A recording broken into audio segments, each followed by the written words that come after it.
Welcome back to a new video.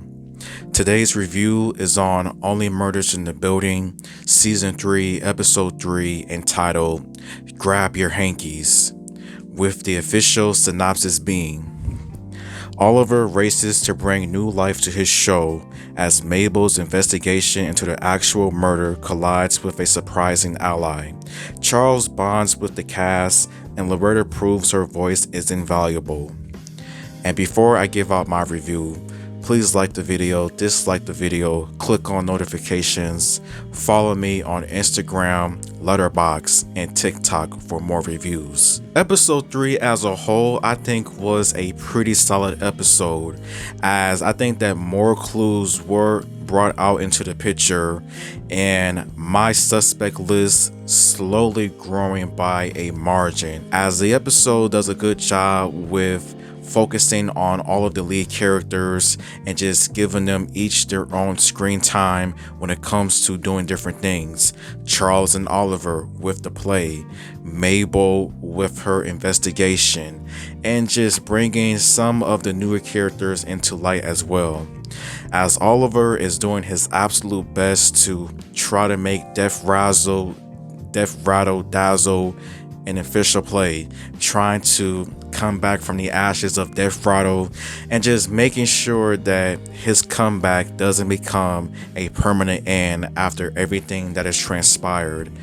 I don't think I'm the only one that is probably thinking about this, but Donna and Cliff's relationship honestly is just coming off as creepy as mother and son. Like the way that they talk to each other, the way that they kiss, and some of the information that was revealed in this episode, I just find the entire duo between those two just creepy and just off-putting in a way. Like, it's just giving me just kind of just like icky vibes. I still think they are just a little bit suspicious because of just their whole thing. I don't know what else to say about it. But Oliver, though, he is just trying to keep this play afloat by any means necessary. Whoever is trying to pay for it is more than welcome to pay. But in that time, though, Charles and Mabel are continuing with the investigation with the newest podcast of everyone, as Charles comes up with the good idea of trying to have everyone bring their handkerchief, because he thinks that this could possibly help out with the investigation, and Mabel in the meanwhile is just trying to find a way to get into Ben's place and just do some scooping of her own. And that is when we are finally introduced. We finally now have like a proper introduction to Talbert, played by Jesse Williams. And after Talbert's introduction, I think his character is very suspicious. Like, I don't know why that he would just be back at Ben's place after Ben's death, saying that he quote unquote forgot something. I don't know, like, after Ben's death, like when you already have gotten what you were looking for before he died and everything else. I don't know if that's just a small nitpick, but his character honestly is just suspicious. He's hiding something, and hopefully I'm right about that though. But yeah, a lot of people had keys to Ben's place, from Talbert, Dickie. I wouldn't be surprised if Donna and Cliff had keys as well too. Like, these characters are just coming off as just very suspicious, and the fact that Loretta and Dickie are now working together after Ben's death, like he's now her manager, it's just like, what's going on? Like, how did all of this happen so suddenly? Like, does Dickie have that much of an impact? Does he have that much of an influence when it comes to connections? But that's all I can say right now, is that a lot of these characters are just coming off as suspicious with what they're doing or how they're acting. Like, I just don't know, honestly. Like, I just don't know.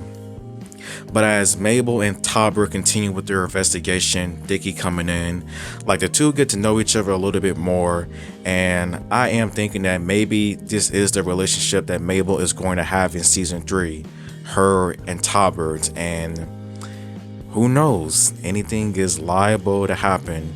Loretta is finally back in here after missing episode 2. She's been dealing with a lot due to Ben and just being a little bit busy as a whole when it comes with her career. And yeah, the show is still continuing to have like a big red herring on her character. Like some of the things that she has done so far is just making her coming off as just suspicious, but I don't think she's the killer. But the red herrings though, it's just very obvious now with her character. But some of the newer characters are in here as well too, from Kimber, Bobo, other characters. I don't remember their names, unfortunately. They don't do much, but the episode does have like a huge focal point on Kimber towards the end. And that's just leaving me thinking it is another red herring, as she mentions that she doesn't have her handkerchief anymore. Like something happened to it, like it's disappeared. She must have given it away. I think the next episode is going to confirm that she had no involvement in Ben's death, but it will continue to focus on somebody else. We'll continue to just have more red herrings among certain characters as the show continues.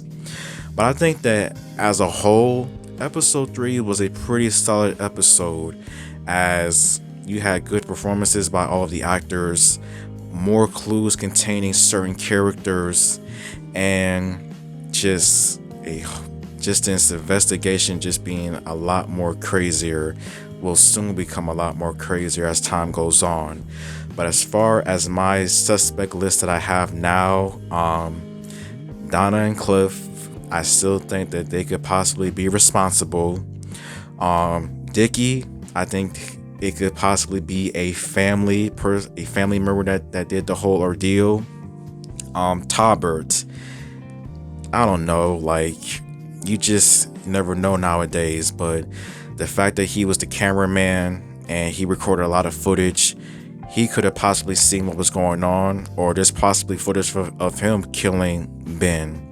And Kimber, the fact that she doesn't have her handkerchief is a little bit suspicious, and the way that she was looking at Loretta towards the end of the episode just gives off just like the jealousy vibes. Like she is jealous, like she just might be a jealous type of character with this show.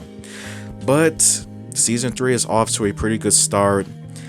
I don't know what's going to happen next. Crazy shenanigans is all I'll say though. But I would say, as always though, just thank you for watching, and until next time.